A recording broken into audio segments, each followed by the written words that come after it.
भूतले स्वयं रूपः कदा मह्यं ददाति स्वपदान्तिकम् वन्देऽहं श्रीगुरु श्रीयुतपदकमलम् श्रीगुरुन् वैष्णवांच श्रीरूपं साग्रजातं सहगण रघुनाथन्वितं तं सजीवम् सात्वितं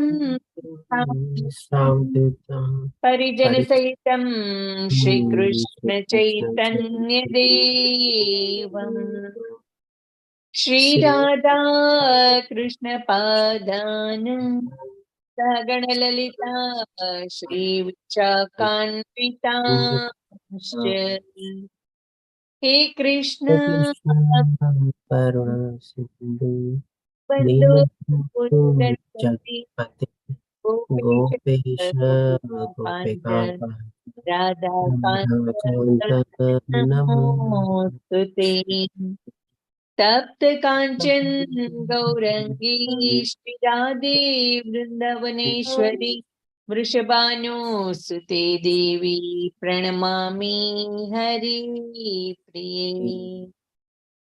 वाञ्छाकल्पतरुभ्यश्च कृपासिन्धुभ्यश्च पावनेभ्यो वैष्णवेभ्यो नमो नमः श्रीकृष्ण चैतन्य प्रभु नित्यानंद श्री अद्वैत गदाधर श्रीवासादि गौर भक्तवृंद हरे कृष्ण कृष्ण कृष्ण हरे हरे हरे राम राम राम हरे हरे हरे कृष्ण श्रीला प्रभुपाद ની જય સર્વને જય શ્રી કૃષ્ણ हरे कृष्ण दीप्ति माता जी धन्यवाद दीप्ति माता जी हरे कृष्ण सर्वे ने श्रीला प्रभुपाद की जय श्री राधा गोविंद प्रणाम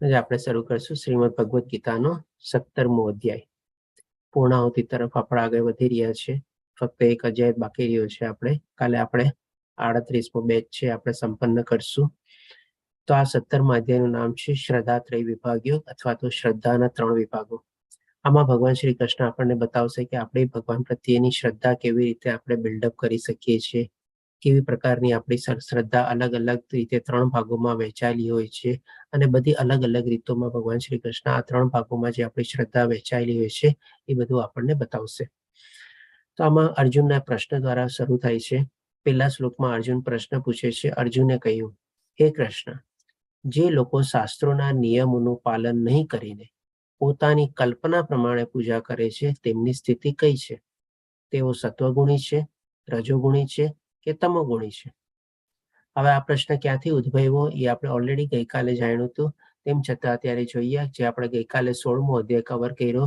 જે દૈવાસુર સંપદ વિભાગ યોગ હતો એમાં આપણે 23મા શ્લોકમાં ભગવાન શ્રી કૃષ્ણ સ્પષ્ટ રીતે કહે છે કે જે મનુષ્યો શાસ્ત્રોના આદેશોની અવહેલના કરે છે એટલે એને અવોઇડ કરે છે ઇગ્નોર કરે છે માનતા નથી અને પોતાની ધૂનમાં આવે તેમ મનસ્વી વર્તન કરે છે તે નથી સિદ્ધિ પામતો નથી સુખ પામતો કે નથી પરમ ગતિ પામતો ભગવાને આ તો બતાવી દીધું હતું તો હવે અર્જુનને થાય છે કે ચાલો એને સિદ્ધિ બી નથી મળતી સફળતા બી નથી પડતી સુખ બી પામતો નથી અને પરમ ગતિ પણ પામતો નથી ભગવાનને પામવાનો તો કોઈ સવાલ જ નથી જો શાસ્ત્રોની અવહેલના અને એની અવગણના કરે તો પછી ક્યાં ગુણમાં જીવે એ સતોગુણી કહેવાય છે એ રજોગુણી કહેવાય છે કે તમોગુણી કહેવાય છે એ કેમ આવી કામ કરે છે કેમ આવી રીતે એનું મનસ્વી વર્તન હોય છે તો એના માટે ભગવાન શ્રી કૃષ્ણ આપણને પેલા શ્રદ્ધા વિશે બતાવે છે કે શાસ્ત્રોમાં ન માનવાનું કારણ શું કામ અથવા તો ક્યાંથી ઉદ્ભવે છે અને કેવા ગુણોમાં એનું જીવન વિતાવે છે કે જેથી કરીને આ રીતે એ શાસ્ત્રોની અવહેલના કરે છે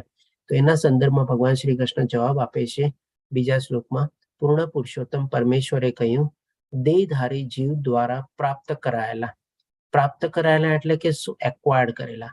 દેહધારી જીવ એટલે કે શું? આપણે જે શરીર મળેલું છે, અને જીવ એટલે કે આત્મા, એટલે કે આપણી આત્માએ કંઈક ને કંઈક એક્વાયર્ડ કરેલું છે. જેમ આપણને બાપ દાદાના વારસામાં કંઈક મળે ને, માલ મિલકત મળે, પ્રોપર્ટી મળે, ગાડી મળે, બંગલા મળે, કોઈક આપણને અમુક ટાઈપનું સોનું ઝવેરાત મળે, એ બધું મળે ને આપણને બાપ દાદાની મિલકત તરીકે વારસામાં. તો એવી જ રીતે આપણી પણ જે જીવ આત્મા છે દ્વારા પ્રાપ્ત કરાયેલા પ્રકૃતિના ગુણો, એટલે કે જે પ્રમાણે આપણે જીવાત્મા આ શરીરમાં આપણને મળેલું છે અત્યારે, એવું નથી કે એકદમ ન્યૂ બ્રાન્ડ આપણી આત્મા છે. આત્મા તો અનાદિકાળથી છે, અને કેટલાય ટાઈપના શરીરોમાં જર્ની પાસ કરતી કરતી કરતી કરતી કરતી આપણને આ મનુષ્ય દેહમાં અત્યારે આપણને પ્રવેશેલી છે. તો ડેફિનેટલી એની સાથે બધું કંઈક ને કંઈક કેરી ફોરવર્ડ કરતી હોય, કંઈક ને કંઈક એની વારસામાં મળેલું હોય, કંઈક ને કંઈક પોતે ઇનહેરિટ કરેલું હોય. એટલા માટે અહીંયા ભગવાન શ્રી કૃષ્ણ કહે છે જીવ દ્વારા પ્રાપ્ત કરાયેલા પ્રકૃતિના ગુણો પ્રમાણે તેની શ્રદ્ધા 3 પ્રકારની હોઈ શકે છે: સત્વગુણી, રજોગુણી તથા તમોગુણી.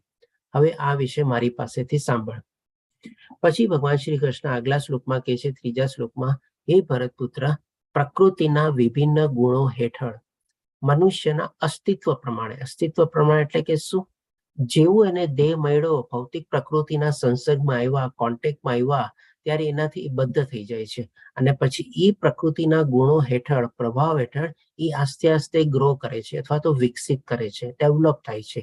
એટલા માટે કહે છે તે એક વિશેષ પ્રકારની શ્રદ્ધા વિકસિત કરે છે. એટલે કે આમાં 2 ટાઈપની આપણી શ્રદ્ધાથી આપણે હોય છે. એક તો શું? આપણી આત્મા કંઈક ને કંઈક આપણે એક્વાયર કરેલું હોય, એટલે અથવા ઇનહેરિટેડ અથવા વારસામાં આપણે લાવેલું હોય.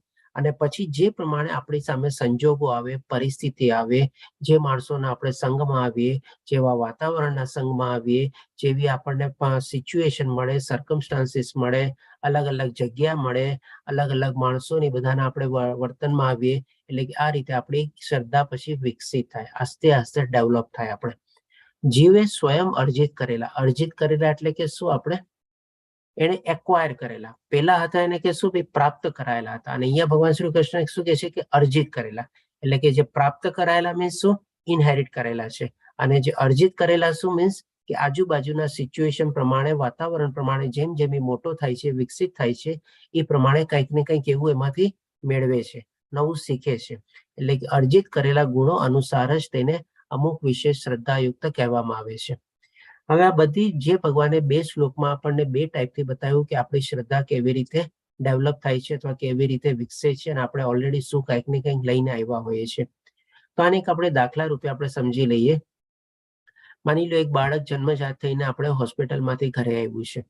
આપણે થોડું ઘણું આમાં ડિસ્કસ કરેલું હતું, એમાં થોડું આપણે એ દાખલાને કન્ટિન્યુ કરીને આગળ લેશું. કે જેમ આપણે જાણીએ છીએ કે બધા લોકો જ્યારે બાળકને જોવા આવે ત્યારે શું કે, હું તારો મામો, હું તારો કાકો, આ તારો આવી રીતે બધા કે ને કે જો આની સાથે આના જેવું નાક લાગે છે, આના જેવું વર્ણ છે, આના જેવો થશે, આવી રીતે કંઈક ને કંઈક બધું ભવિષ્ય વાકે. હવે એ બાળકને તો કંઈ ખબર નથી. બાળક તો આપણે કહી શકીએ કે ભાઈ એકદમ નવું શિશુ છે, આપણે નિર્દોષ બાળક છે, બધી ઇન્દ્રિયો પણ વિકસેલી ન હોય. પણ એની જે અંદર રહેલી જે આત્મા જે છે, એ તો ઘણા બધા શરીરોની જર્ની કરીને આવેલી છે અહીંયા. તો એ જર્ની કરેલી આવેલી હોય ત્યારે ડેફિનેટલી એની પાસે અમુક ગુણો હોય. પછી શું? આસ્તે આસ્તે જે પ્રમાણે મોટો થાય એ પ્રમાણે આજુબાજુના વાતાવરણને પ્રમાણે કંઈક ને કંઈક ગુણ કેળવે. હવે તમે જોજો ઘણી વાર આપણને શું હોય, એક બાળક હોય એ નાનપણમાં છે ને એટલું તોફાની હોય, એટલું ઉપદ્રવી હોય કે આપણે એને કે નહીં કે બહુ બાળક તોફાની ને એવું છે. હવે આસ્તે આસ્તે જે પ્રમાણે સમય જાય, તમે જોજો અચાનક એ બાળકમાં છે ને ચેન્જીસ આવતા જાય, અને એ બાળક છે ને એક ટાઈમ પછી આપણને એકદમ ડાયું લાગવા માંડે. આ બધું અનુભવ કદાચ આપ લોકોએ વર્ણવેલો હોય, જોયેલો બી હશે. તો કોઈને આવો કોઈ અનુભવ હોય તો કંઈ સંભળાવી શકે છે આપણને. પોતાના બાળક અથવા કોઈ બીજાના બાળક, અથવા ઉલટું બી હોય, પેલા ડાયો હોય ને અચાનક તોફાની બી થઈ જાય બહુ. છે કોઈને આવો કોઈ અનુભવ? હરે કૃષ્ણ પ્રભુજી. જી માતાજી, બોલો. હું પોતે બહુ તોફાની હતી ચાઇલ્ડહુડમાં, અને Okay. મને એજ્યુકેશન આપવું ને તો મમ્મી માટે સૌથી ડિફિકલ્ટ ટાસ્ક હતું. ઓકે, સરસ માતાજી. શેરિંગ બદલ ધન્યવાદ. જે રાજેન્દ્ર પ્રભુજી, આપનો કોઈ અનુભવ? સોરી પ્રભુજી, શું હતું? કહું છું ઘણી વાર આપણને જ કહે ને બાળકને જોઈએ તો નાનપણમાં બહુ તોફાની હોય અને અચાનક ડાયું થઈ જાય, અથવા તો એને ઘણી વાર ઉલટું બી થાય. આપણે એના સંદર્ભમાં આપણે કોઈ એવું બાળક જોયેલું હોય કે એવો કોઈ અનુભવ આપણો પોતાનો કે શેરિંગ માટે? નહીં પ્રભુજી. ઓકે, ચાલો બીજા કોઈને? કૃતિ માતાજી, પૂનમ માતાજી, આપનો કોઈનો અનુભવ? અમરસિંહ બાપુજી? હું તો રોજ જી એ માતાજી. અનુભવમાંથી પસાર થઉં છું, કારણ કે હું શિક્ષક છું. એટલે મારી Okay. સામે રોજ એવા બાળકો આવતા જ હોય છે કે જે ખૂબ તોફાની હોય અને આગળ જતા ખૂબ આગળ વધ્યા હોય. અને ઘણી વખત કોક બાળક એટલું હોશિયાર હોય ને જે આગળ જતા બિલકુલ એકદમ ડલ થઈ જતું હોય, એવું થાય છે. બરાબર. સરસ, સરસ માતાજી શેરિંગ બધે. તો આનું હવે આપણને જોઈ શકીએ, આપણને છે ને એપરન્ટલી આ બધી ચીજ એટલી ખબર ન પડે. જ્યારે આપણે ભગવદ્ ગીતાનો આવો ગુહ્ય અભ્યાસ ને બધું કરીએ ને સમજણ કેળવીએ ને ત્યારે આપણને ખબર પડે કે આ કેવી રીતે થાય છે, કેમ સડનલી થાય છે. તો અહીંયા ભગવાને આનું જ આપણને કારણ બતાવેલું છે. જેમ આપણે શું છે ઘણી વાર બાળકના એ જે આત્મા જે કેરી ફોરવર્ડ કરેલું હોય ઘણી વાર સુષુપ્ત અવસ્થામાં હોય સ્ટાર્ટિંગમાં, અને ઘણી વાર શું હોય એ સુષુપ્ત અવસ્થામાં ન હોય પણ બહુ એકદમ જાગૃત અવસ્થામાં હોય. જેમ કે વિજય માતાજી શું કીધું કે પોતે જ નાનપણમાં બહુ તોફાની હતા. તો હોઈ શકે જે આપણે આત્મા એની કેરી ફોરવર્ડ થયેલી છે એ જે સમયમાં એમણે જ્યારે જે પૂર્વ દેહ છોડેલો હશે, હોઈ શકે એટલા ઉપદ્રવી ને બધા હોય આપણે, તો એ જ આત્મા અત્યારે સુષુપ્ત અવસ્થાની બદલે એનો અમુક વર્ષ સુધી એક્ટિવ રહીએ આપણે, અને પછી આપણને આપણે જેમ નોર્મલાઇઝ થઈ ગઈએ પરિસ્થિતિ ને સંજોગોને બધું આવે એની સાથે પછી આપણે વિકસશે આપણે. હવે એક બીજો દાખલો લઈએ. જેમ માની લો આપણે બહારમાં બહુ ગરમી પડતી હોય, આપણે થોડું ઘણું વોક કરીને આવતા હોઈએ, પરસેવાથી રેબઝેબ હોઈએ, આપણે તડકો બી ધમધકતો તડકો છે. હવે તરત ને તરત માની લો આપણે કોઈ ઠંડા એસી ના રૂમમાં આપણે એન્ટર થઈ ગયા, તો આપણને શું તરત ઠંડી લાગવા મળશે? ત્યાં ડેફિનેટલી નહીં લાગે ને. કારણ કે પેલા તો આપણે જ એટલા પરસેવાથી ને બધાથી રેબઝેબ છીએ ને કે આપણને જરા ઠંડુ વાતાવરણ મળશે ને તો ઇનિશિયલી થોડું ગમશે આપણને, અને આપણે પણ પોતાની જાતને આપણે કુલ ડાઉન થતા આપણને થોડીક વાર લાગશે.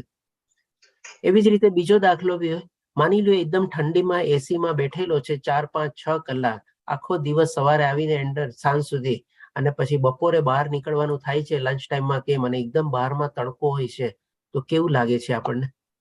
આપણે તરત એડજસ્ટ કરી શકીએ છીએ? થોડું ડિફિકલ્ટ લાગે ને આપણને આ બધું. એમ આઈ રાઈટ ઓર રોંગ? તો એવી જ રીતે છે ને આપણી આત્માની છે ને હાલત હોય છે કે ઘણી વાર આપણને એવું લાગે છે કે ભાઈ આ બાળક કેટલો તોફાની છે, અને અચાનક કેવો આસ્તે આસ્તે પછી પોતે ડાયો થઈ જાય છે. અથવા તો કોઈ બાળક સ્ટાર્ટિંગમાં એકદમ શાંત હોય, તમે જોજો આપણને એમ લાગે આ ડમ્બ બાળક છે, એકદમ નથી કાંઈ બોલતો, નથી કાંઈ ચાલતો, એકદમ ચૂપ રહે છે, એકદમ મેન્ટલી આમ લાગે કે ભાઈ મંદ બુદ્ધિ વાળો છે.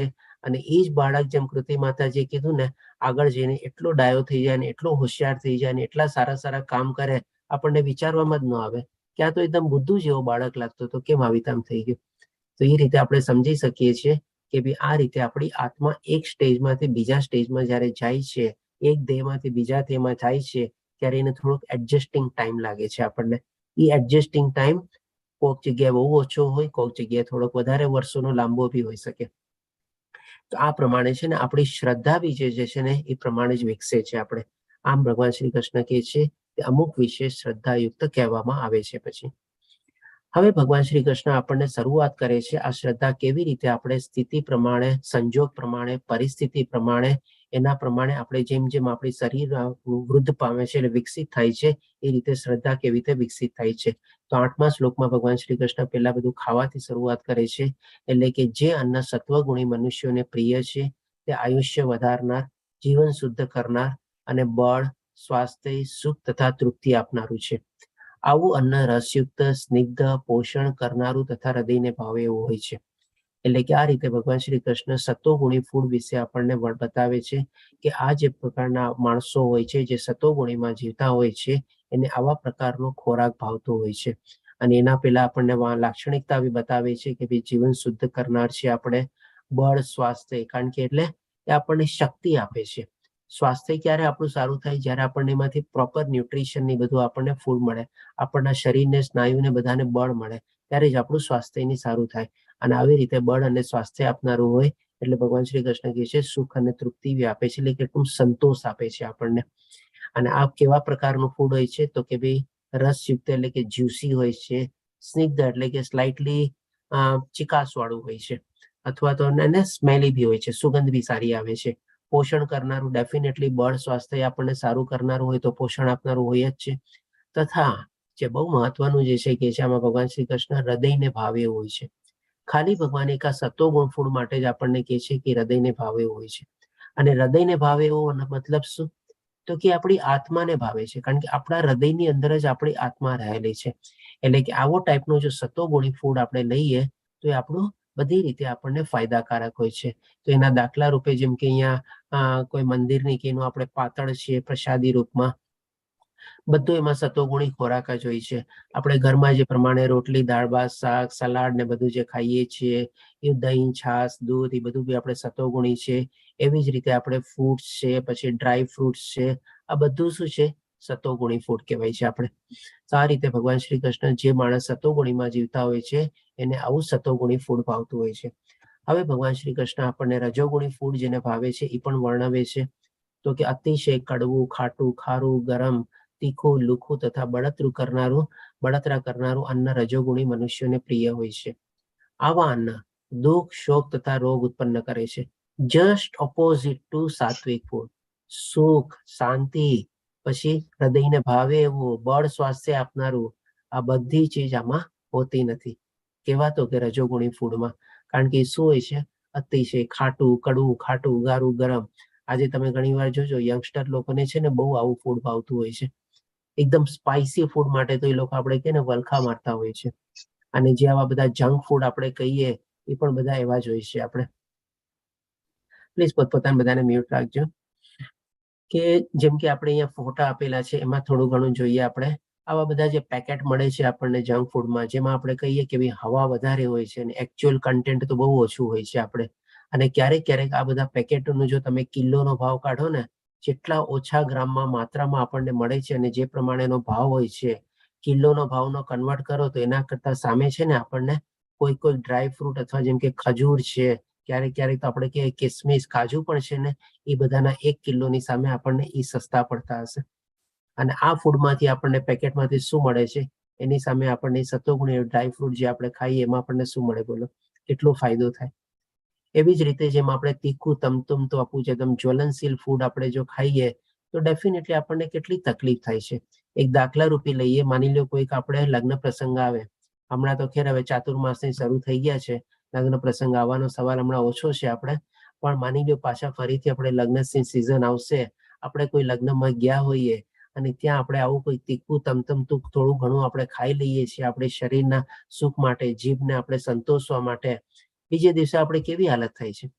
બીજે દિવસની વાત તો જવા દો, એ દિવસે રાતના પણ છે ને આપણને પેટમાં કેવી બળતરા થતી હોય છે આપણને. એક જાતની એસિડિટી ને બધા જે પ્રોબ્લેમ જે છે એ જ છે ને. એટલા જ માટે ભગવાન શ્રી કૃષ્ણ કહે છે આવા અને દુઃખ છતાં રોગ ઉત્પન્ન કરનારા હોય છે. આજે જે બધા અલગ ટાઈપના જે બધા રોગો જે છે આપણે કહી શકીએ કે આ બધા આવા જંક ફૂડ ને, સ્પાઇસી ફૂડ ને, જ્વલનશીલ ફૂડ ને એ બધા ખાવાથી જ આપણે ઘણો બધો પ્રોબ્લેમ થાય છે આપણને. એક જાતની રીતસરની આપણા પેટમાં બળતરા ચાલતી હોય છે આપણે. આ રીતે આપણે સ્પાઇસી ફૂડનો, મરચાવાળા ફૂડનો બી બધું એમાં આવી ગયું આપણે. તો આ રીતે આપણે જોયું કે ભાઈ રજોગુણી ફૂડો ખાવાથી પણ આપણને કેવી દશા થાય છે. અને જે રજોગુણમાં જીવતા હોય છે ઘણીવાર આવા પ્રકારના ફૂડો પસંદ કરતા હોય છે. એકદમ પરફેક્ટ મેચ ટુ મેચ કદાચ આપણને ન મળે. હોઈ શકે માણસ સાત્વિક ગુણમાં થોડો ઘણો જીવતો હોય પણ એની ફૂડ ચોઈસ થોડી ઘણી રજોગુણી હોય. કારણ કે જેમ આપણે જાણ્યું ને, આપણા ત્રણેય ગુણોનો પ્રભાવ આપણા ઉપર અલગ અલગ માત્રામાં હોય છે. અલગ અલગ સમયમાં એ વધઘટ થયા જ કરે છે આપણે. હવે પછી ભગવાન શ્રી કૃષ્ણ તમોગુણ ફૂડ વિશે બી વર્ણવે છે. તો કહે છે કે ભોજન કરવાના 3 કલાક પહેલા રાંધેલું, સ્વાદવિહીન, બગડેલું તથા દુર્ગંધ મારતું એટલું તથા અસ્પૃશ્ય વસ્તુઓનું બનેલું ભોજન એવા લોકોને પ્રિય હોય છે કે જેઓ તમોગુણી હોય છે. એટલે કે આ બધું ઇન જનરલ આપણે ડિસ્કશન કરીએ છીએ. થોડું ઘણું આમાં એક્સેપ્શન આપણને મળી શકે, પણ મેજોરિટી કેસમાં આપણે જોઈએ તો જે પ્રમાણે જેનું જેવું નેચર હોય ને એ મોસ્ટલી હોઈ શકે ક્યારેક ટેસ્ટ ખાતર થોડુંક આપણે ખાઈ લઈએ એ અલગ વાત થઈ ગઈ.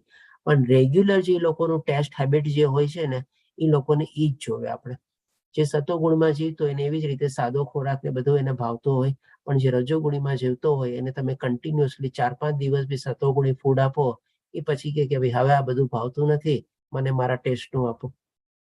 એવી રીતે તમોગુણી ફૂડ માટે પણ ભગવાન શ્રી કૃષ્ણ કહે છે, આવી રીતે ફૂડને વર્ણવે છે. જે પ્રમાણે આપણે ફોટા જોઈએ છીએ, થોડું ઘણું આપણે દુર્ગંધ મારતું હોય, એમાં થોડા ઘણા એવા બધા પીણાનો પણ સામેલ આવી જાય છે કે આવા બધા પીણા પણ આપણે તમોગુણી ફૂડમાં આવે છે. આમાં એક ચીજ આપણે એક્સેપ્શન રીતે આજની તારીખમાં લઈ શકીએ, બહુ જનરલી આપણે છે એપ્લાય થાય છે બધાને, જેમ ભગવાન શ્રી કૃષ્ણ કહે છે ને કે ભોજન કરવાના 3 કલાક પહેલા રાંધેલું. આમાં આજની તારીખમાં આપણે થોડું અપવાદ રૂપે છે. શું કામે છે એ પણ આપણે એનું કારણ બી સમજી લઈએ. પહેલાના વખતમાં શું હતું, ત્યારે ભોજન તરત ને તરત પકાવવામાં આવતું અને તરત ને તરત થોડાક સમયની અંદરમાં જ બધા એને ગ્રહણ કરતા. કારણ કે ત્યારે શું બધી એવી સુવિધાઓ, સગવડો ને બધી ઉપલબ્ધ નહોતી. કારણ કે જો રાંધીને રાખી મૂકે તો પછી એમાં ડેફિનેટલી વાસ આવી જતી, દુર્ગંધ મારતું અને આપણે ખરાબ થઈ જતું એ ફૂડ. પણ આજની તારીખમાં શું છે, આપણી પાસે એવી બધી સુખ સગવડો અને સાધનો ઉપલબ્ધ છે. જેમ કે માની લો આપણે દાખલો લઈએ, આજે સવારના પોરમાં ઉઠીને આપણે 8 વાગે કેમ નીકળી જતા હોય અને આપણે જોબ માટે જવાનું હોય તો આપણે શું, આપણે ભેગો ટિફિનનો ડબ્બો લઈ જઈએ છીએ, બોક્સ લઈ જઈએ છીએ. હવે એ ટિફિન ડબ્બો લઈ જઈએ છીએ અને જેમાં આપણે ટિફિન લઈ જઈએ છીએ ને એ પણ એવું સરસ મજાનું પેકિંગ ને એવું ટિફિન બનેલું હોય છે કે અમુક કલાક સુધી છે ને એ ગરમ રહે એમાં આપણે. પછી જેમ કે આપણે ઓફિસમાં જઈએ તો ઓફિસમાં પણ શું, આપણે ફ્રીઝ ને બધું હોય છે, સગવડો ને બધું હોય છે. એટલે ઓફિસમાં જઈ આપણે કેન્ટીનમાં જઈ આપણો ટિફિન બોક્સ એમાંથી કાઢીને આપણે ફ્રીઝમાં મૂકી દઈએ. પછી જેવો લંચ ટાઈમ થાય, આપણે લંચમાં પણ જ્યારે આપણે માઇક્રોવેવ ઓવન હોય છે અને એવા બધા સાધનો હોય છે કે જેમાં ફ્રીઝમાંથી કાઢી આપણે એમાં ગરમ કરી અને પછી આપણે એને ગ્રહણ કરીએ. તો આ જે રીત છે આપણે જાણીએ છીએ, જે પ્રમાણે અત્યારે આપણને સાધન અને સગવડો ઉપલબ્ધ છે, એના કારણે આજે 3 કલાકની જે કન્ડિશન જે ભગવાન શ્રી કૃષ્ણ કહે છે, આજની તારીખમાં એટલી આપણને એપ્લાય થતી નથી. કારણ કે એમાં ફૂડ પણ આપણે સારી રીતે રાખી શકીએ છીએ.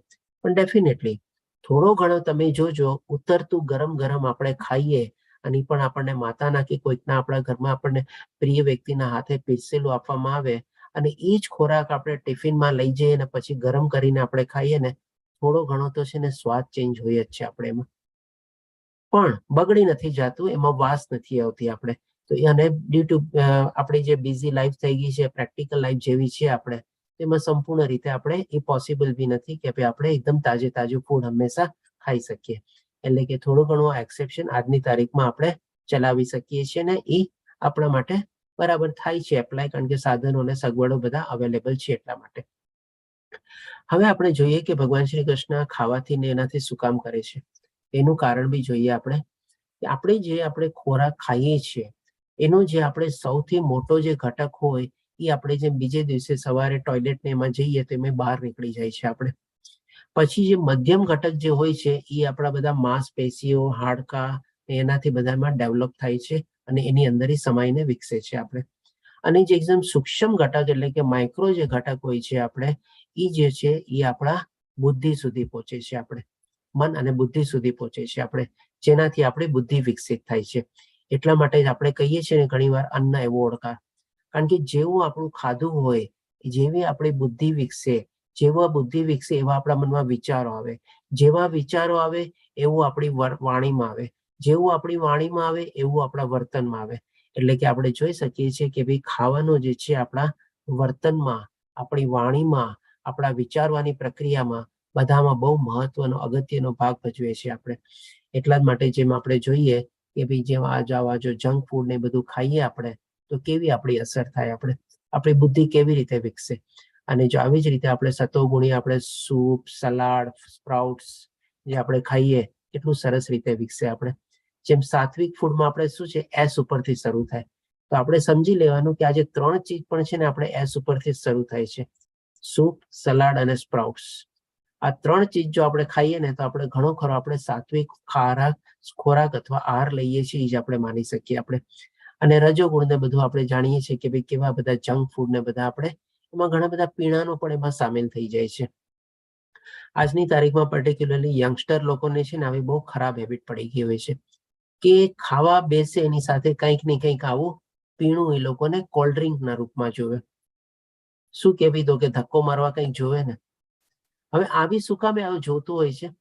તમે જોજો, જ્યારે આપણે સાત્વિક ખોરાક ખાઈએ ને, આપણે થોડોક માત્રામાં ખાઈએ ને આપણને સંતોષ થાય, તૃપ્તિ થાય. અને જ્યારે આપણે આવો રજોગુણી ખોરાક ખાતા હોઈએ ને એની સાથે આપણે આવો ધક્કા મારવા માટે આવું કોઈ લિક્વિડ બી પીતા હોઈએ ને ત્યારે છે ને આપણને સંતોષ અને તૃપ્તિ ન થાય. એનું શું કારણ પણ ભગવાને આપણને બતાવ્યું. સાત્વિક ફૂડમાં શું કીધું? હૃદયને ગમે એવું હોય છે. તો જ્યારે આપણે સાત્વિક ખોરાક ખાય ને આપણા હૃદયને સંતોષ થઈ જાય, તૃપ્તિ મળી જાય, એટલે કે ઓકે સ્ટોપ, હવે મારે વધારે જોતું નથી. પણ આવો કોઈ રજોગુણ ખાઈએ ને આપણી આત્માને ને હૃદયને તૃપ્તિ મળે જ નહીં. એટલે કે જે નાખ્યો ચાલ બહાર નીકળ, બીજું નાખ્યો બહાર નીકળ, એને મળે જ નહીં, સંતોષ જ ન થાય આપણને. આપણે સમજીએ કે ભાઈ આપણને બહુ ભાવે છે એટલે આપણે ખાઈએ છીએ, પણ એકચ્યુઅલી છે ને આપણા હૃદયને નથી ભાવતું ને એ ધક્કો મારે છે, બધાને બહાર કાઢે છે, એટલા માટે આપણે વધારે ને વધારે ખાઈએ છીએ. ત્યારે આ જે સાત્વિક ફૂડ છે ને આપણે થોડુંક અને એવા માત્રામાં લઈ લઈએ ને આપણા હૃદયને તૃપ્તિ થઈ જાય, બસ બરાબર છે, પેટ ભરાઈ ગયું છે, વધારે નથી જોતું મારે. એટલે એવી ટાઈપનું આપણને સિગ્નલ મોકલે છે આપણને. તો આ રીતે આપણે જોઈ શકીએ કે ભાઈ આવા ખાણા અને આવા પીણા કેવી રીતે આપણે ખાવા જોઈએ. આના રિપ્લેસમેન્ટમાંથી આપણે બી જોઈ શકીએ, જેમ કે ખાવાનું આપણે જોયું કે સૂપ, સલાડ ને સ્પ્રાઉટ. તો એવી રીતે માની લો લિક્વિડમાં પણ છે ને આપણે સરસ મજાના આપણે ગોતી શકીએ. જેમ કે કોલ્ડ ડ્રિંકની બદલે આપણે લીંબુનું પાણી પીએ, આપણે શેરડીનો રસ પીએ, ડાબનું પાણી પીએ આપણે, અને બેલનો જ્યુસ પીએ. આ બધા શું છે? સાત્વિક છે આપણે. અને જે આપણા ખોટા આવા જે પીણા આપણે પીએ છીએ એનાથી કોઈ ફાયદો નથી થવાનો આપણને. એટલા જ માટે આપણે જોઈએ છે કે ભાઈ જેમાં આપણે ખાઈએ એવું આપણું અન્ન ને એવું બધું આપણે આપણું નેચર નહીં બને છે આપણે. હવે પછી આપણે જોઈએ, ખાલી આપણે ખાવાનો ભોજન ઉપર જોયું. હવે આપણે બટર મિલ્ક, જે છાશ, ધન્યવાદ પૂનમ માતાજી. હા, છાશ બી છે આપણે. આ બધું જે આપણે કહીએ ને તો પછી આપણને એવા પીણાની જરૂર રહેતી નથી આપણે. હવે ખાલી ખાવાની સાથે સાથે છે ને બનાવનાર, પીરસનાર અને જે વ્યક્તિ ખાય છે ને એ પણ બહુ મહત્વનું છે આપણે. એ પણ કેવી રીતે આપણે સમજીએ. માની લો જેમ કે આપણે મંદિરમાં આપણે પ્રસાદ ને બધું લઈએ છીએ. આપણને ઘણી વાર તમે જોજો કોઈક મંદિરનો અમુક પ્રસાદ છે ને આપણને એટલો ભાવે ને કે વાત તો પૂછો. ઘણી વાર તો આપણે જેમ કહીએ ને, ભલે આપણે પ્રસાદિયા ભગત કહીએ, પણ એ પ્રસાદ લેવા માટે છે ને આપણે મંદિરનું આપણું એક મેજર એટ્રેક્શન પોઈન્ટ થઈ જાય છે આપણને. એ શું કામે આવું હોય છે? એમાં પર્ટિક્યુલરલી તમે જોજો ઘણી વાર આપણને ખીચડી ન ભાવતી હોય, ઘરમાં ખીચડી બને ને તરત મોઢું બગડે, પણ કોઈક મંદિરની ખીચડીનો પ્રસાદ તો આપણને એટલો ભાવે કે વાત ન પૂછો. શું કામે આવું બને છે? કારણ કે એ જે બનાવનાર જે હોય છે ને એ બધા છે ને ભગવાનના ભક્તો હોય છે. એ લોકોનો ભાવ એમાં છે ને બનેલો હોય છે કે હું મારા ભગવાન માટે આ વૈદ્ય બનાવું છું, નૈવેદ્ય બનાવું છું. એ ભગવાનને એવી રીતે પીરસવામાં આવે છે અને પછી જયારે ભગવાનની આરોગ્ય છે ત્યારે એ આપણો પ્રસાદ થઈ જાય છે. એટલે કે ભક્તોનો ભાવ એમાં મળેલો હોય છે, ભગવાનનો ભાવ પણ એમાં મળેલો હોય છે. કારણ કે ભક્તો દ્વારા પીરસેલું ભગવાન બધું સ્વીકારે છે. ભગવાને કીધું પત્ર પુષ્પમ ફલમ તોય, જે પૂનમ માતાજી ઇસ્કોનની ખીચડી. હા, સરસ છે ને, આપણે તરત આવી જાય આપણે. તો આ બધું શું છે કે એમાં ભક્તોનો ભાવ હોય છે, ભગવાન પણ સ્વીકારે છે, ભગવાન પણ એનો ભાવ એમાં ઉમેરે છે. અને એ જ પ્રસાદ આપણને, જે પ્રમાણે પૂનમ માતાજી કીધું, ઇસ્કોન મંદિરની ખીચડી આપણને કેટલી ભાવે છે આપણને. તો એ રીતે પ્રસાદ બનાવનારનો પણ બહુ મહત્વ છે. આપણે હજી એક બીજો દાખલો લઈએ, આપણા ઘરની માતાનો બી આપણે લઈએ. તમે જોજો આપણા માતાની એક પર્ટિક્યુલર કોઈ આઈટમ એવી હશે ને કે જે આપણને આખી જિંદગી યાદ રહેશે. એ આઈટમ કોઈ આપણને બીજા કોઈ ખવડાવશે ને આપણે કહેશું કે મારા મમ્મી જેવી બનાવે છે ને એવી તો આ નથી. દાખલો લઈએ કે ભાઈ મારો લે મોહનથાળ, કે ભાઈ મારા મમ્મીના હાથનો જે મોહનથાળ બને છે ને, કે મારા નાનીના હાથનો જે મોહનથાળ બને છે ને, આજ સુધીમાં કોઈ એના જેવો કંઈ ખાધો જ નથી. એ શું કામે આપણને આખી જિંદગી યાદ રહી જાય છે? કારણ કે એમાં એવો ભાવ હોય છે, એવો પ્રેમ હોય છે, એવી લાગણી હોય છે. એ રીતે આપણને પીરસવામાં આવે છે અને પછી આપણે ગ્રહણ કરીએ છીએ. બાકી તો મેં જોવો તો મોહનથાળ આપણને ઘણી બધી જગ્યાએ મળતો હોય, પણ એ શું કામે આપણને યાદ રહી જાય છે આખી જિંદગી? આવો જેવો ભાવ અને ભાવના હોય છે એમાં. હવે આપણે આવીએ કે ભાઈ ખાવાનું, જે માણસ ખાતો હોય એનો પણ છે ને ભાવ બહુ જરૂરી છે. એમાં પણ આપણે આજની તારીખમાં જોઈએ છીએ, પર્ટિક્યુલરલી બધા લોકોને કેવી હેબિટ હોય છે, ડાઇનિંગ ટેબલ ઉપર બેઠા હોય, કાં તો મોબાઈલ, કાં તો ન્યૂઝપેપર, કાં તો ટીવી, અથવા તો કંઈક ને કંઈક પુસ્તક બી લઈને બેસે. અરે ભાઈ, તમે ખાવા બેઠા છો તો પછી આ બધી ચીજની તમને શું જરૂર છે? આજે એક દાખલો લઈએ કે માની લો તમારી સામે કોઈ વાતો કરવા આવ્યો અને તમે તમારા મોબાઈલમાં જોતા જોતા એને કે હા બોલ ને, તું સાંભળું છું, બોલ ને, તારું ચાલુ રાખ ને, અને તમે તમારા મોબાઈલમાં આવી રીતે બિઝી હો. એ માણસને ગમે? એને અપમાનજનક લાગે કે નહીં? તો આ ખોરાક તો એકચ્યુઅલી ભગવાનને દીધેલો છે આપણને. ભગવાન આપણને 3જા અધ્યાયમાં જ આખી સાયકલ સમજાવે છે ને, કે વરસાદ થાય છે, એમાંથી અન્ન પાકે છે, ખોરાક ગ્રહણ કરીએ છીએ, આ બધું આપણને. તો આ તો ભગવાનની દેન છે, ભગવાનની કૃપા છે. અને એ પ્રમાણે આપણે ખોરાકને પણ છે ને એટલું જ માન આપવું જોઈએ. જમતા પહેલા જેમ કે આ ભોજન મંત્ર આપણે લેવો જોઈએ. આપણે 4થા અધ્યાયનો 24મો શ્લોક છે એ પણ આપણે ભોજન મંત્ર તરીકે લઈ શકીએ છીએ. આવી રીતે આપણે ભગવાનને ભોજનને આપણે પૂરેપૂરું રિસ્પેક્ટ, માન અને આદર આપીને એને ગ્રહણ કરવું જોઈએ. ઇવન બોલવું પણ છે ને જમતી વખતે બહુ ઓછું જોઈએ. અને એવી રીતે આપણે પોતે ગ્રહણ કરવું જોઈએ, તો છે ને આપણો ખોરાક આપણે અંદર જાય.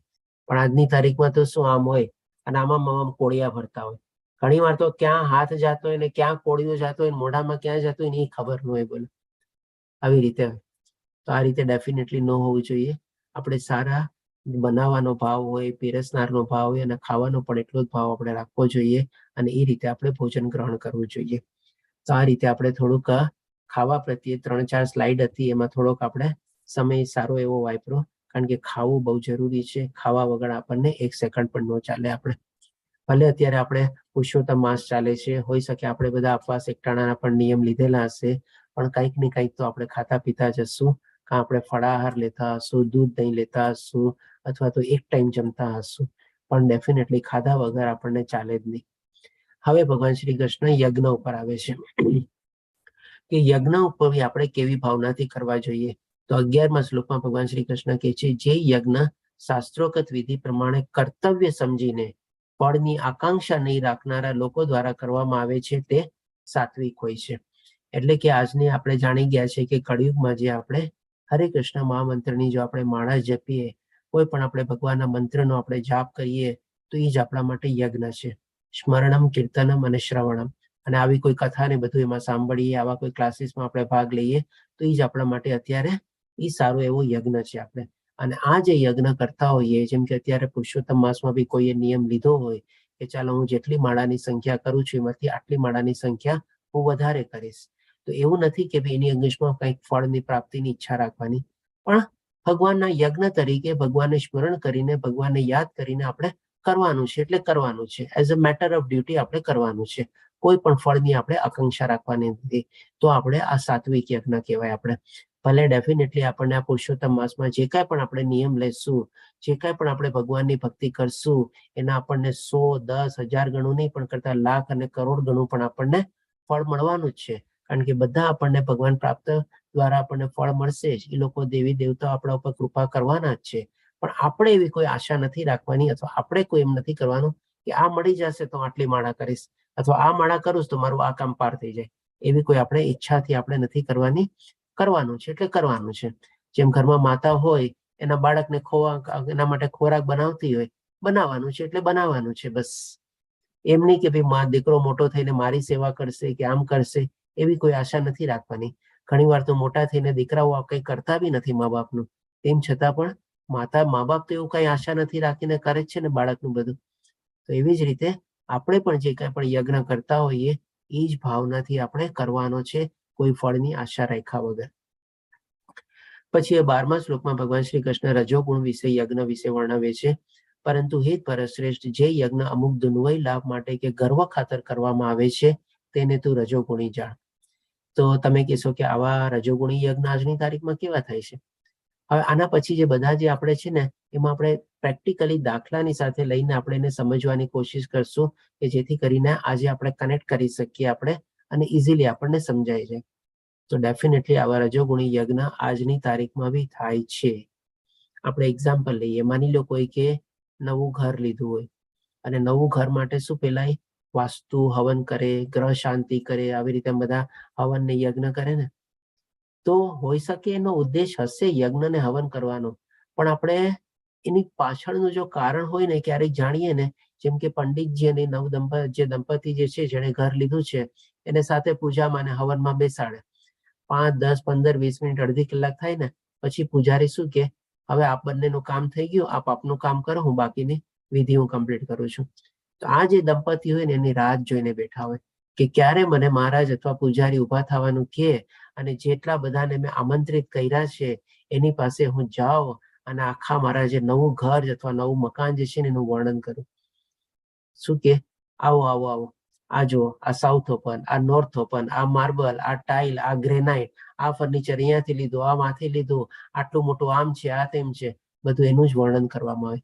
એટલે કે હવન કરવાનો ભાવ થોડો ઘણો સાયલેન્ટ રહી જાય, આપણે એ બેક ઓફ ધ માઇન્ડમાં વયો જાય, અને મેઇન જે બધું આપણને આગતા સ્વાગતા કરવામાં અને બધાને આપણી જે સમૃદ્ધિ અથવા જે આપણી સિદ્ધિ જે છે, આપણે આટલો મોટો બંગલો અને બધું મકાન બનાવ્યું છે એ દેખાડવામાં જ થઈ જાય છે. એટલે કે શું, અમુક દુન્વયી લાભ અને આ ગર્વ ખાતર. ગર્વ એટલે કે પોતાનો સ્ટેટસ જળવાઈ રહ્યું ને, કે જો મેં આટલો મોટો ફ્લેટ લીધો, એટલે કે આવા ગર્વ ખાતર. અને ક્યારેક ક્યારેક દુન્વયી લાભ પણ, એનો પણ આપણે એક્ઝામ્પલ લઈએ કે આ બધું કરવાનું પાછળ શું હોઈ શકે. કદાચ એના દીકરા દીકરી મોટા થયા હોય, સગપણને લાયક થયા હોય, એટલે કે ભાઈ બધાને બોલાવીશ, બધા જોશે, ક્યાંક ને ક્યાંક મારા દીકરા દીકરીનું ગોઠવાઈ જશે. એટલે કે આવા કંઈક ને કંઈક મટીરિયલ બેનિફિટ માટે હોય અને ગર્વ ખાતર એ લોકો કરતા હોય. પણ જે મેઇન ભાવના હોવી જોઈએ આવા જે યજ્ઞ કરવા માટે ને, એ પછી પાછળ રહી જાય છે.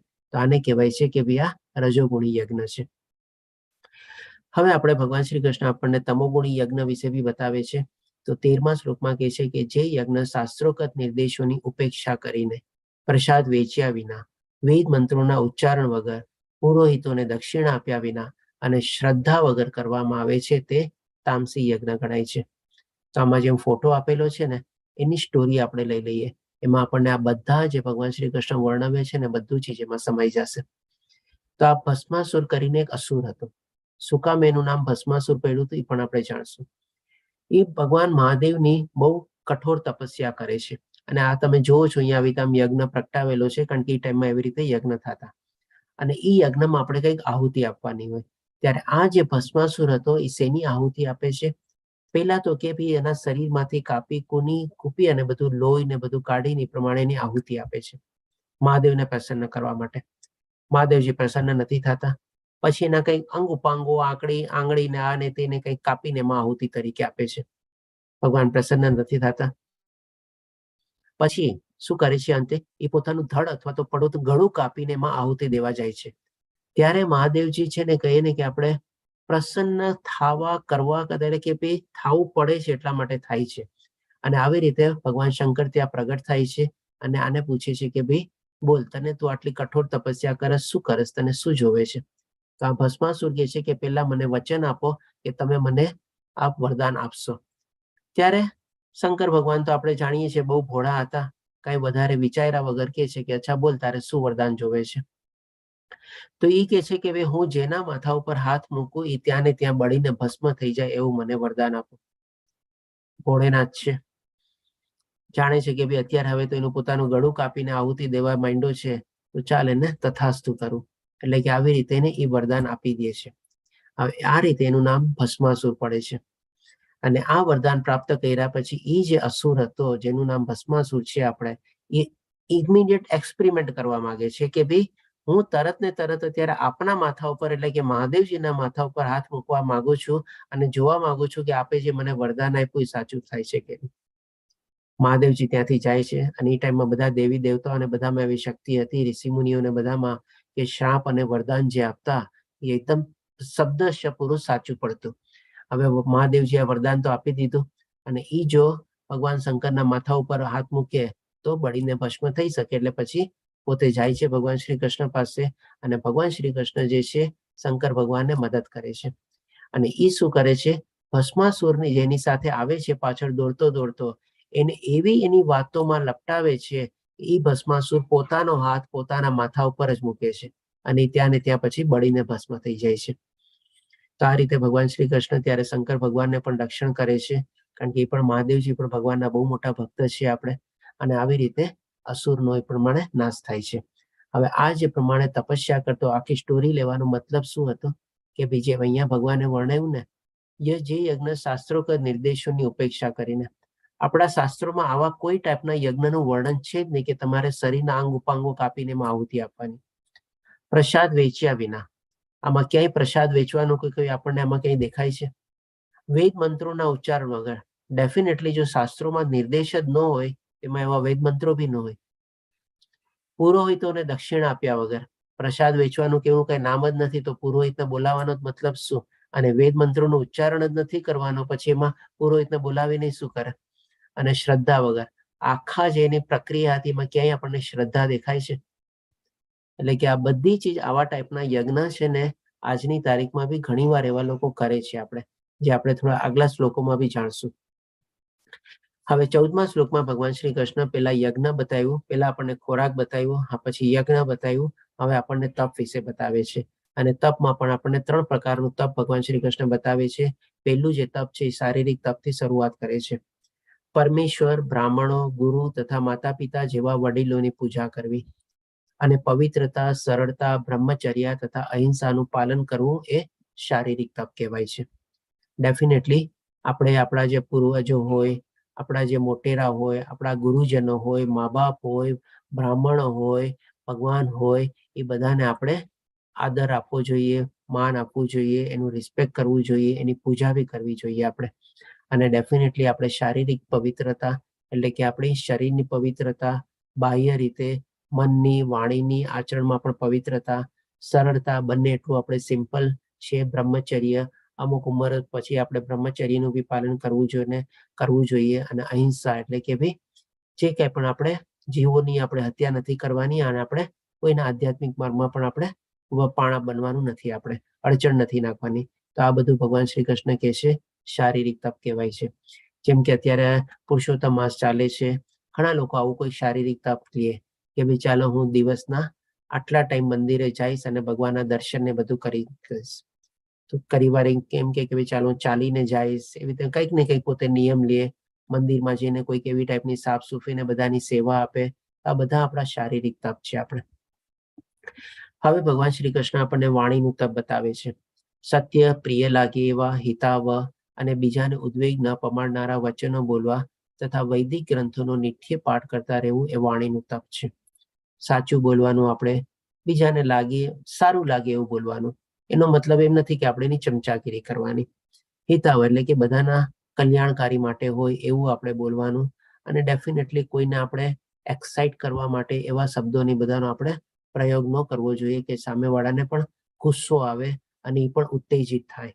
આવું બધું બી આપણે કહી શકીએ કે ભાઈ આપણે એવોઇડ કરવું જોઈએ. અને આવી જ રીતે વૈદિક ગ્રંથોનો નિત્ય પાઠ કરતા રહેવું, એટલે કે ડેફિનેટલી આપણે આ પણ એક નિયમ લઈ શકીએ છીએ પુરુષોત્તમ માસમાં કે ભગવદ્ ગીતા છે, ભાગવતમ છે, પછી આપણા જે અલગ અલગ બધા ક્લાસીસ ચાલે છે, બધા એબ્સોલ્યુટલી બધા ફ્રી ક્લાસીસ છે.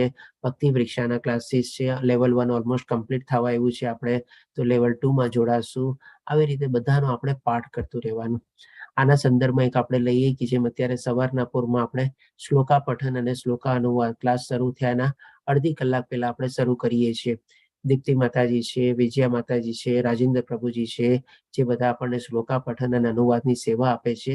તો એ પણ એ લોકોનું એક ટાઈપનું વાણીનું તપ જ છે. અને જે લોકો એ શ્લોકા પઠન અને અનુવાદમાં જોડાય છે એ લોકો માટે પણ તો શરીરનું તપ થઈ ગયું. કારણ કે 6 વાગ્યાની બદલે ઓર અડધી કલાક વહેલું આપણે ક્લાસમાં જોડાવવું, શ્લોકા પઠન અને અનુવાદ સાંભળવા આપણે ધ્યાનથી, તો એ પણ એક શારીરિક તપ થઈ ગયું. અને જે લોકો લે છે એના માટે તો શારીરિક તપ અને વાણીનું તપ બંને આવી ગયું એમાં. તો આના સંદર્ભમાં આપ સૌને જાણ કરી દઉં કે કાલે આપણે 18મો અધ્યાય છે, છેલ્લો અધ્યાય છે. આપણે આજે 38મો બેચ છે, જેમાં નમન દાસ પ્રભુજી દ્વારા જે ઇસ્કોન મંગલુરુના પ્રમુખ છે, આપણે ગઈકાલે આપણે બધાને એમના દર્શન કર્યા, એમના વાણીનો આપણે લાભ લીધો અને એના દ્વારા બધું આયોજન અને બધું સંયોજન થયેલું છે. તો આપણે આજે 38મા બેચ રૂપે જે યજ્ઞ આરંભો છે ભગવદ્ ગીતાને આપણે સમજવાનો લેવલ 1 નો 18 દિવસમાં, એ આપણે સંપન્ન કરવા જઈ રહ્યા છીએ. અને 18મા અધ્યાયમાં 78 શ્લોક છે, સૌથી લાંબો અધ્યાય છે આપણે. અને બહુ અગત્યનો બી અધ્યાય છે, કારણ કે બીજા અધ્યાયથી લઈને 17મા અધ્યાય સુધી ભગવાને આપણને જે કાંઈ પણ જ્ઞાન આપ્યું છે એ ભગવાન શ્રી કૃષ્ણ બધું સમરાઈઝ કરીને આપણને સમજાવશે અને થોડું ઘણું આપણને વિશેષ જ્ઞાન પણ આપશે. થોડું ઘણું આપણે સંજયના શબ્દો દ્વારા બી સાંભળશું કે ગીતાનું મહત્વ શું છે. આપણે પછી અર્જુનની આપણે બી સાંભળશું આપણે કે અર્જુન પણ કેવી રીતે ભગવાને શ્રી કૃષ્ણને કહે છે કે ભાઈ હવે આપ જે કહેશો એ જ હું કરીશ. તો આપણે 78 શ્લોક કવર કરવાના છે, એટલે કે આપણે 15 મિનિટ કાલે આપણે વહેલા જોડાઈ જશું. અને બધાને રિક્વેસ્ટ કરું છું કે અત્યાર સુધી જો શ્લોકા પઠન અને અનુવાદમાં ન જોડાઈ શક્યા હોય પણ આ છેલ્લા અધ્યાયમાં એકદમ નિશ્ચિત રૂપે જોડાવ. આ બધાના માટે પણ એ ટાઈપનું આપણું વાણીનું તપ અથવા શરીરનું તપ બી એમાં થઈ શકે છે આપણે, અને એનો લાભ લ્યો આપણે. તો આપણે કાલે 5:15 શરૂ કરશું અને પોણી કલાકમાં આપણે પેલા 78 શ્લોકનું પઠન અને અનુવાદ લેશું, જે વિજયા માતાજી, દીપ્તિ માતાજી અને રાજેન્દ્ર પ્રભુજી લેશે આપણને, અને પછી આપણે અધ્યાય શરૂ કરશું. હોઈ શકે કાલના અધ્યાયમાં પણ આપણને 5-10 મિનિટ વધારે લાગે આપણે. તો આ રીતે બધાને નમ્ર વિનંતી છે કે બની શકે તો કાલે શ્લોકા પઠન અનુવાદમાં બી જોડાવ, મેક્સિમમ હાજરી આપો. હવે આપણે જોઈએ ભગવાન શ્રી કૃષ્ણ આપણને મનનું તપ વિશે બતાવે છે. પહેલા આપણને શરીરનું તપ કીધું, પછી વાણીનું તપ કીધું, હવે મનનું તપ કહે છે. તો 16મા શ્લોકમાં કહે છે, અને સંતોષ, સરળતા, ગાંભીર્ય, આત્મસંયમ તથા જીવનની શુદ્ધિ આ સર્વ મનના તપ છે. એટલે કે ડેફિનેટલી આપણે જો મનને શાંત રાખવું હોય, મનને આપણા કંટ્રોલમાં રાખવું હોય, તો આ રીતે પણ આપણે કેળવી શકીએ છીએ. જે મળ્યું એમાં સંતોષ માનવાનો, થોડીક સિમ્પ્લિસિટી લાવવાની, આપણા દેખાવમાં ને પહેરવેશમાં તો આપણે સરળતા લાવવાની જ છે, પણ આપણા મનમાં પણ આપણે થોડી ઘણી આપણે સરળતા એ રીતે લાવવાની, ગાંભીર્ય, થોડું સિરિયસ થવાનું. આપણે જે આધ્યાત્મિક માર્ગમાં આગળ વધીએ છીએ, જે નિયમ આપણે લીધેલા હોય એને દ્રઢ નિશ્ચયપૂર્વક આપણે પાળવાના, એ રીતે આપણે સિરિયસ થવાનું છે. એમની કે ભાઈ આપણે જેમ ન્યૂ યર રિઝોલ્યુશન હોય છે ને, 1 તારીખે જેવું 1 જાન્યુઆરી આવે, રિઝોલ્યુશન તો બધા બનાવવામાં એક્સપર્ટ હોય છે, પણ એ રિઝોલ્યુશન કેટલા દિવસ પડે છે, પછી અઠવાડિયું, 10 દિવસ, 15 દિવસ પછી રિઝોલ્યુશન ક્યાં, ને આપણે જ્યાં હતા ત્યાં. એટલે કે આવી રીતે ન હોવું જોઈએ. જે કાંઈ પણ આપણે આધ્યાત્મિક નિયમ લઈએ એમાં આપણે સિરિયસ થવું જોઈએ, કારણ કે એ આપણી ઉન્નતિ માટે છે. હોઈ શકે છે ન્યુ યર રિઝોલ્યુશન જે આપણે કહીએ ને, કે જે આપણે ભૌતિક સુખ માટે જો લીધા હોય ને, એ ભૂલી જશું ને ચાલશે, પણ આને આપણે ભૂલવા ન જોઈએ, કારણ કે આપણને આપણી ઉન્નતિ કરશે. આત્મસંયમ અને જીવનની શુદ્ધિ, આ બધું ભગવાન શ્રી કૃષ્ણ કહે છે મનના તપ છે. હવે ભગવાન શ્રી કૃષ્ણ આપણને કહે છે 17મા શ્લોકમાં કે આ બધું જે આપણે તપ કરીએ છીએ એ પણ આપણે કેવી રીતે કરવું જોઈએ. દુન્વય લાભની ઈચ્છા ન કરનારા તથા કેવળ પરમેશ્વરમાં જ પરોવાયેલા મનુષ્ય દ્વારા દિવ્ય શ્રદ્ધાપૂર્વક કરેલું એ 3 પ્રકારનું તપ સાત્વિક કહેવાય છે. એટલે કે આ રીતે જે આપણે મનનું તપ, વાણીનું તપ, શરીરનું તપ જે કાંઈ પણ કરીએ એમાં પણ આપણે કોઈ જાતની ફળની આશા નથી રાખવાની. આપણે એ પણ આપણે as a matter of duty કરવાની છે. અને જે પ્રમાણે અહીંયા ફોટા આપેલા છે, આપણે આવા કોઈ પણ આપણે ભગવાનના ધામમાં જઈએ ને, આમાં આપણું આ 3 પ્રકારનું તપ છે ને આવી જાય. આપણે જેમ કે માની લો આપણે અહીંયા ફોટો આપેલો છે, આવી રીતે માની લો બધા આપણે સંકીર્તન માનેમાં જોડાય, તેમાં શું છે, આપણી વાણીનું તપ છે. અને આપણને મનને પણ આપણે ઘણી શાંતિ મળે છે. બંને તપ આવી ગયા આપણેમાં. પછી જેમ કે માની લો આ ગોવર્ધન પરિક્રમાનો ફોટો છે આપણે, તો ત્યાં શું છે, આપણે ઉઘાડા પગે કરતા હોઈએ. આપણે થોડો ઘણા રસ્તામાં ખાડા ખુબડા હોય, પથ્થર હોય, કાંકરા હોય, થોડો તડકો છાયો હોય, બધું હોય આપણે, અને એમાં આપણે ઉઘાડા પગેને આપણે જયારે પરિક્રમા કરતા હોઈએ તો એમાં આપણું શું છે, શરીરનું તપ એમાં આવી ગયું. આપણે પછી જેમ કે આ 4 ધામ યાત્રા જે છે, આપણે જેમ કે 2 રીતે 4 ધામ યાત્રા કહેવાય છે. એક આપણે ઉત્તરાખંડમાં જે ગંગોત્રી, યમનોત્રી, બદ્રીનાથ, કેદારનાથ આવેલા છે એને પણ આપણે 4 ધામ કહેવાય છે. અને આપણા શાસ્ત્ર પ્રમાણે જે 4 ધામ છે, આપણે ઉત્તરમાં આપણે બદ્રીનાથ, દક્ષિણમાં રામેશ્વરમ, પૂર્વમાં જગન્નાથપુરી અને પશ્ચિમમાં આપણે દ્વારકા, એ રીતે પણ આપણે 4 ધામ યાત્રા કહેવાય છે. એવી રીતે આપણે માયાપુરની પણ યાત્રા છે. ઇસ્કોનના માયાપુરનું પણ બહુ મોટું ધામ બની રહ્યું છે. ઘણું ખરું કામ આપણે આગળ વધી રહ્યું છે. અને કહે છે કે ભગવાન શ્રી કૃષ્ણનું આખી દુનિયામાં મોટામાં મોટું મંદિર આપણે માયાપુરના ધામમાં આપણે થવાનું છે, અને જે વિકસી રહ્યું છે. આપણે તો આ રીતે ક્યારે પણ આપણે ભગવાનના ધામમાં જઈએ ને, તો આપણું એમાં શરીરનું તપ, મનનું તપ અને વાણીનું તપ બધું જ એમાં આવી જાય છે. આપણે હવે પછી ભગવાન શ્રી કૃષ્ણ આપણને 18મા શ્લોકમાં બતાવે છે, જે તપ દંભપૂર્વક તથા સત્કાર, સન્માન તેમજ પૂજા પામવા માટે કરવામાં આવે છે તે રાજસી રજોગુણી કહેવાય છે. તે ચંચળ તથા અશાશ્વત હોય છે. તો આના સંદર્ભમાં બી આપણે દાખલો લઈએ.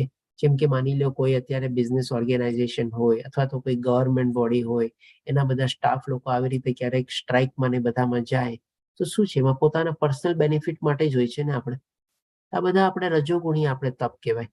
એ લોકોનો કઈ સાચો હેતુ નથી હોતો. આપણે કહીએ ને કે ભાઈ સાચા પોતાના હક માટે તો બહુ ઓછી લડાઈ હોય છે. આપણે અને એ જે સાચા હક માટેની લડાઈ હોય છે ને, એ બહુ જલ્દી એનું નિવારણ બી આવી જાય છે.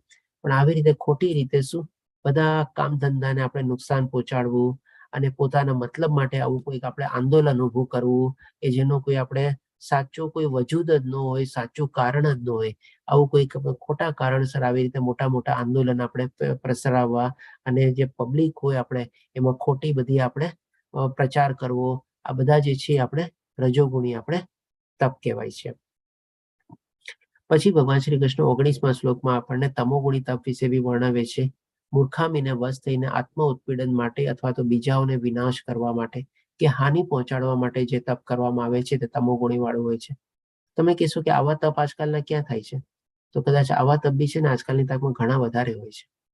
આના સંદર્ભમાં એક આપણે દાખલો લઈએ કે જે માની લો એક ગવર્મેન્ટની સામે કોઈ ઓપોઝિશન હોય, આપણે ગવર્મેન્ટ કોઈક સારી પોલિસી કે કોઈક સારા નિર્ણય લઈને આગળ વધવા માંગતું હોય, ત્યારે એના ઓપોઝિશનનું શું હોય કે ભાઈ એ સારી નીતિને અમલમાં ન આવે, બસ એનો વિરોધ કરો. એના માટે જેમ કે અનશન ઉપર ઉતરી જાય, ક્યાંને કે ભાઈ અપવાસ ઉપર ઉતરી જાય બધા લોકો. આ બધા શું ખોટું જ છે ને? આપણે અરે ભાઈ તમારે ઓપોઝ જ કરવો છે, એનો વિરોધ જ કરવો છે. તમને લાગે છે કે આ ચીજ ખોટું છે તો તમે એની સામે કઈ બીજો મુદ્દો લાવો ને, સારો મુદ્દો લાવો ને, એના કરતા વધારે ફાયદાકારક મુદ્દો લાવો ને.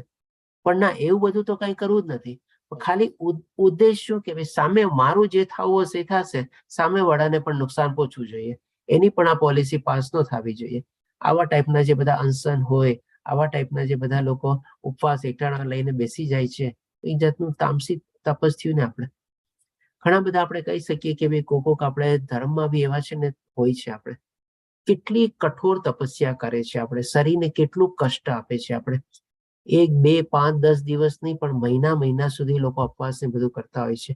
અને ક્યારેક એના પછી તો કેટલું આપણે એબ્સર્ડ રિઝલ્ટ બી આવે છે, કેટલું બધું એને આપણે નુકસાન બી થાય છે એના શરીરને ને બધાને. આપણે તો એ પણ શું એક જાતનું તામસી તપ જ છે ને. આપણું શરીર જેટલું કષ્ટ વેઠી શકતું હોય, નો ડાઉટ શારીરિક તપ કરવું જોઈએ આપણે, પણ જે પ્રમાણે આપણી શરીરની કેપેસિટી હોય એ પ્રમાણે આપણે તપ કરવાનું. એનાથી વધારે એક્સ્ટ્રીમ જઈને કરીએ તો આપણે એકબીજાને તકલીફ આપવા જેવું જ છે ને. તો આવું તપ કરીને પણ કોઈ ફાયદો નથી, અને એ ડેફિનેટલી તમોગુણ વાળું તપ જ ગણાય છે. હવે ભગવાન શ્રી કૃષ્ણ દાન ઉપર આવે છે.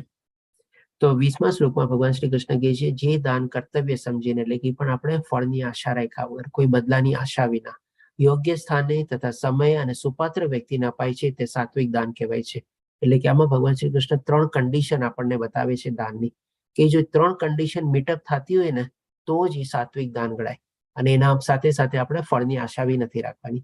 કઈ 3 કન્ડિશન? તો કે ભાઈ પ્રોપર પ્લેસ, યોગ્ય સ્થાને, સમય એટલે કે પ્રોપર ટાઈમ, અને સુપાત્ર વ્યક્તિ એટલે કે પ્રોપર પર્સન. એટલે કે પ્રોપર ટાઈમ, પ્રોપર પ્લેસ અને પ્રોપર પર્સન, જો આ 3 ચીજ કન્ડિશન મીટઅપ થતી હોય તો આપણે એને દાન આપવું જોઈએ. અને એ દાન આપ્યા પછી આપણે પણ કોઈ બદલાની અથવા કોઈ ફળની આશા ન રાખવી જોઈએ. આના સંદર્ભમાં એક આપણે દાખલો લઈએ. જેમ ગઈકાલે આપણે નમનીસા દાસ પ્રભુજીને આપણને દર્શન કરવાનો મોકો મળ્યો, અને એમણે કેવી સરસ રીતે જે આપણે મંગલુરુમાં અત્યારે મંદિરનું નિર્માણ થઈ રહ્યું છે એ બધું પોતે બતાવ્યું. આપણે જાણીએ છીએ કે મંગલુરમાં આપણે જે ઇસ્કોનનું જે અત્યારે મંદિર બની રહ્યું છે એ નમનીસા દાસ પ્રભુજી શું કામ બનાવે છે, તો થોડુંક એનું બી બેકગ્રાઉન્ડ જાણી લઈએ. નમનીસા દાસ પ્રભુજીનું અત્યાર સુધી આપણે ત્યાં ઇસ્કોનમાં મંદિર નહોતું, આપણે કહી શકીએ પોતાનું મંદિર.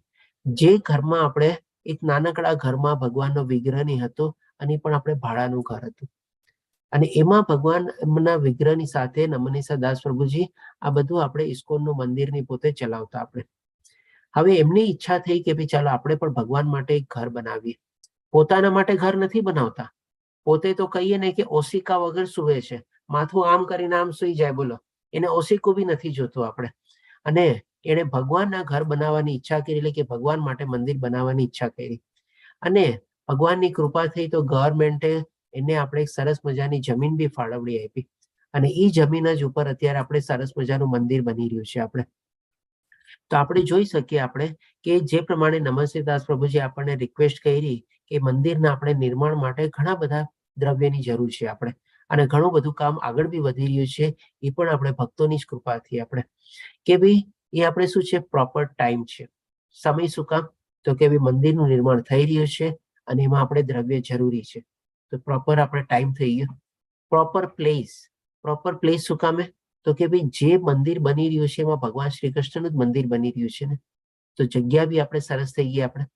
હવે પ્રોપર પર્સન એટલે કે જે નમનીસા દાસ પ્રભુજીના વચ્ચે આપણે એમને દર્શન, આપણે દાન આપીએ કાંઈ આપણે, તો એ પણ એ સેમાં જ આવવાનું છે, આ જ કાર્યમાં વપરાવાનું છે ને.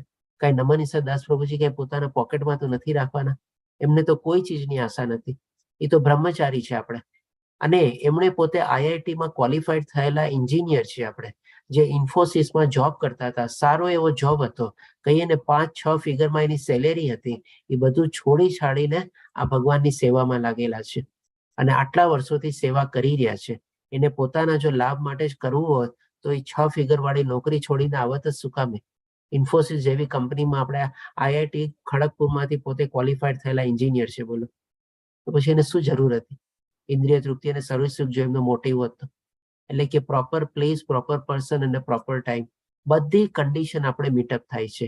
અને આવી જગ્યાએ જો આપણે દાન આપીએ ને, અને એમાં પણ અત્યારે આ પુરુષોત્તમ મહિનો છે, આમાં જો આપણે દાન આપીએ ને તો આપણે કહીએ ને કે ભાઈ ફૂલ નહીં પણ ફૂલની પાંખડી પણ આપીએ ને તો એ પાંખડી પણ છે ને આપણું મોટું ફૂલનું વૃક્ષ બની જાય. કારણ કે આમાં ભગવાન આપણને લાખ કરોડ ગણું આપણને ફળ આપવાના છે.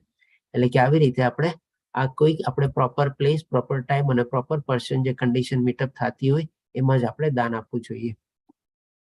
હવે ભગવાન શ્રી કૃષ્ણ 21મા શ્લોકમાં આપણને રજોગુણી દાન પણ બતાવે છે. પરંતુ જે દાન અમુક બદલાની અપેક્ષાથી અથવા કર્મફળની ઈચ્છાથી અથવા નામરજીપૂર્વક અપાય છે તે રજોગુણી દાન છે. ખોટો જ ઘણું બધું કહી જાય છે આપણને.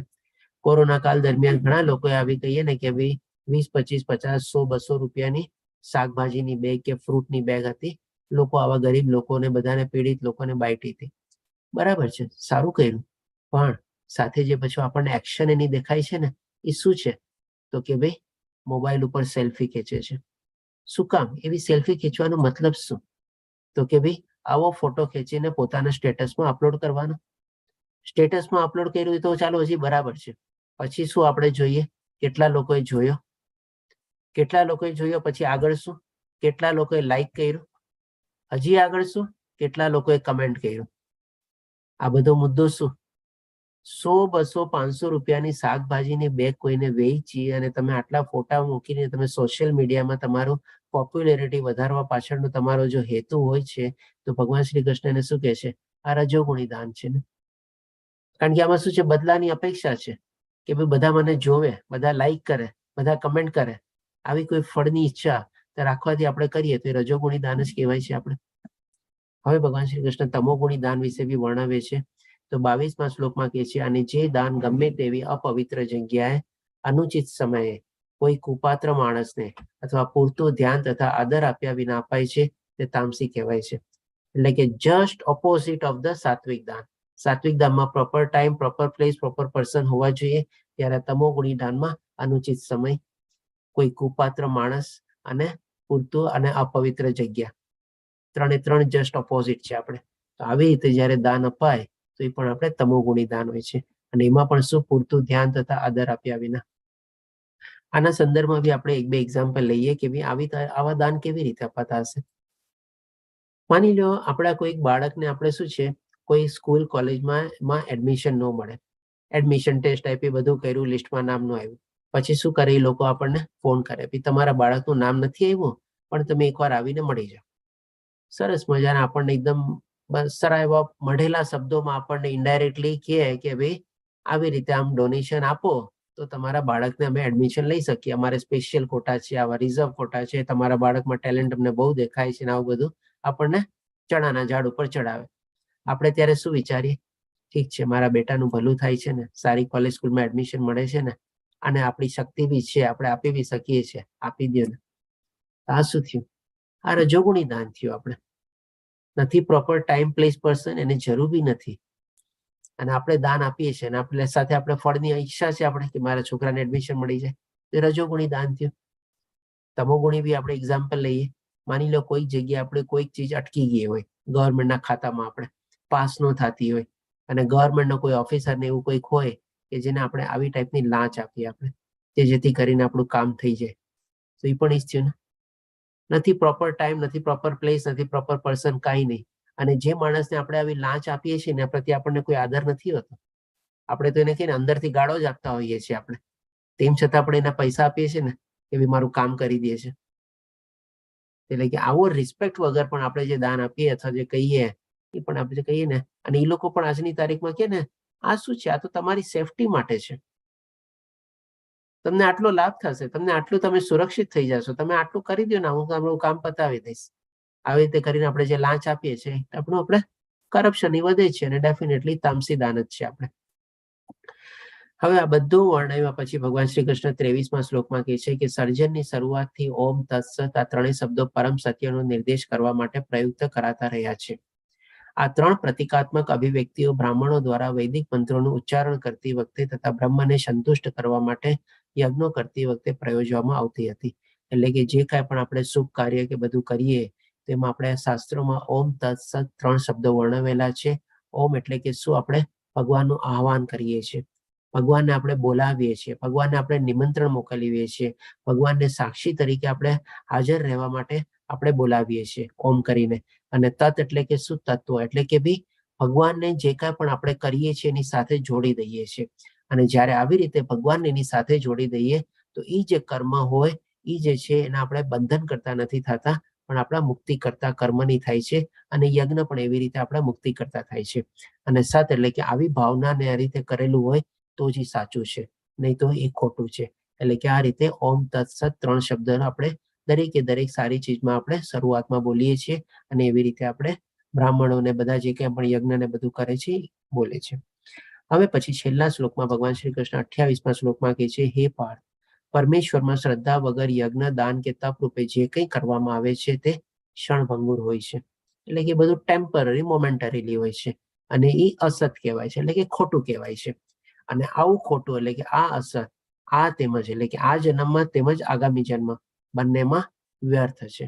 કોઈ મતલબ નથી, કાંઈ એનો ફાયદો નથી, એકદમ બેકાર ચીજ છે. આપણે શું કામે તો કે બીજો ભગવાનમાં આપણે શ્રદ્ધા, આસ્થા અને વિશ્વાસ વગર આ બધું જે કરીએ છીએ એનો કોઈ મતલબ રહેતો નથી. એટલે કે સંપૂર્ણપણે જે કાંઈ પણ આપણે કરવાનું છે પૂરેપૂરી પૂર્ણ પુરુષોત્તમ પરમેશ્વર ભગવાન શ્રી કૃષ્ણમાં શ્રદ્ધા, આસ્થા અને વિશ્વાસ રાખીને આપણે આગળ વધવાનું છે. આપણે કે ને કે ભગવાનની ભક્તિમાં જે છે ને આપણે કેટલું કરીએ છીએ ને એ જરૂરી નથી, પણ કેવી ભાવનાથી આપણે કરીએ છીએ ને એ બહુ મહત્વનું છે. આપણે 10 ડગલા ન વધી શકતા હોઈએ આગળ ભગવાનની ભક્તિમાં, કાંઈ વાંધો નહીં. 2 ડગલા વધી શકતા હોઈએ એ પણ જો પૂરેપૂરી ભક્તિથી કરીએ ને એ આપણને મદદરૂપ થશે. આપણા આગલા જન્મમાં પણ એ આપણને કામમાં આવશે. એમ નહીં કે આપણે 10 ડગલા વધી પણ આસ્થા અને શ્રદ્ધા વગર કર્યું હોય એનો કોઈ મતલબ નથી. આપણે આ રીતે આપણો અહીંયા 17મો અધ્યાય કમ્પ્લીટ થાય છે. વાંચા કલ્પતરુભ્યશ્ચ કૃપા સિંધુભ્યૈવ ચ પતિતાનાં પાવનેભ્યો વૈષ્ણવભ્યો નમો નમઃ. હરે કૃષ્ણ કૃષ્ણ કૃષ્ણ હરે હરે, હરે રામ રામ રામ હરે હરે. શ્રીલા પ્રભુપાદ કી જય. શ્રી રાધા ગોવિંદ પ્રણામ.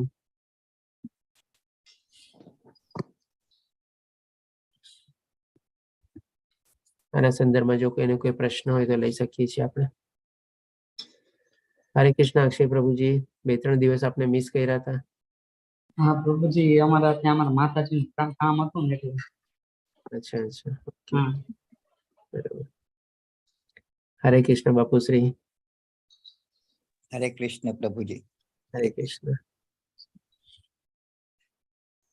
હરે કૃષ્ણ બિપિન પ્રભુજી, રોહિત પ્રભુજી, પૂનમ માતાજી. હરે કૃષ્ણ. રોહિત પ્રભુજી આપ भी 2-3 ક્લાસમાં નહોતા. હરે કૃષ્ણ. ના પ્રભુજી.